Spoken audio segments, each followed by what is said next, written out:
नमस्कार, आप सभी का स्वागत है मेरे YouTube channel super trading Parveen में।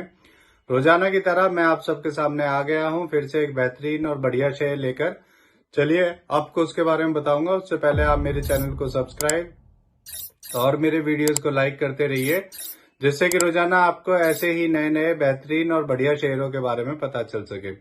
तो आज जो मैं कंपनी आप सबके सामने लेकर आया हूं, उस कंपनी का नाम है कोल इंडिया लिमिटेड।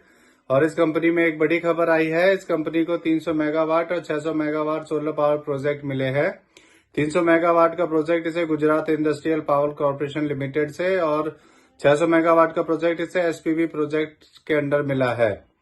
इस खबर के आने के बाद 25 जनवरी को इसमें 8 रुपए बढ़ गए थे और इसका शेयर 391 तक पहुंच गया था। एक साल पहले इसका शेयर 222 का था और 389 का है। जल्दी ही ये डबल करने वाला है। अगर आपने इसमें एक साल पहले 1 लाख रुपए लगाए होते तो आज आपके वो 2 लाख रुपए हो चुके होते या होने वाले होते। अब मैं आपको इस कंपनी के बारे में बताता हूँ। ये company coal production and mining का काम करती है। ये कंपनी कोल वॉशरीज भी ऑपरेट करती है। इस कंपनी के major consumer power and steel sector की कंपनियां हैं। बाकी और सीमेंट फर्टिलाइजर सेक्टर्स की कंपनियां भी इसकी कंज्यूमर्स हैं। ये एक सरकारी कंपनी है। ये कंपनी ऑलमोस्ट डेब्ट फ्री है। इस कंपनी ने पिछले 5 सालों में 31.9% CAGR की प्रॉफिट ग्रोथ दी है। ये इसका पॉजिटिव पॉइंट है। इस कंपनी ने पिछले 3 सालों में 46.8% की रिटर्न ऑफ इक्विटी दी है। ये भी इसका दूसरा पॉजिटिव पॉइंट है। ये कंपनी डिविडेंड भी देती है। अब मैं आपको इस कंपनी के नेगेटिव पॉइंट्स के बारे में बताता हूं। इस कंपनी ने पिछले 5 सालों में 10.2% की पुअर सेल्स ग्रोथ दी है। तो इसका ये एक ही नेगेटिव पॉइंट है मेरी नजर में, वो मैंने आपको बता दिया। चलिए अब मैं आपको इसके फंडामेंटल्स के बारे में बताता हूं। इसका market cap 2,39,977 crore, P ratio 8.57, ROE 56% और डेब्ट टू इक्विटी 0.09 है।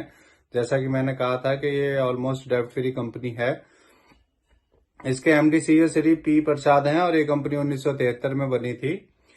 चलिए आपको इसके शेयर होल्डिंग पैटर्न के बारे में बता देता हूं। इसमें प्रोमोटर्स का 63.13%, DIS का 12.23%, म्यूचुअल फंड्स का 10.36%, FIIs का 8.59% और रिटेल का 5.69% स्टेक है। तो इससे जुड़ी हुई ये नई खबर आई थी, इसीलिए आप सबके सामने मैं शेयर को लेकर आया हूं। ये मेरी पर्सनल थ्योरी है। ये कोई शेयर सेल और परचेज करने की सलाह नहीं है, ना ही मैं कोई सेबी से रजिस्टर्ड फाइनेंशियल एडवाइजर हूं।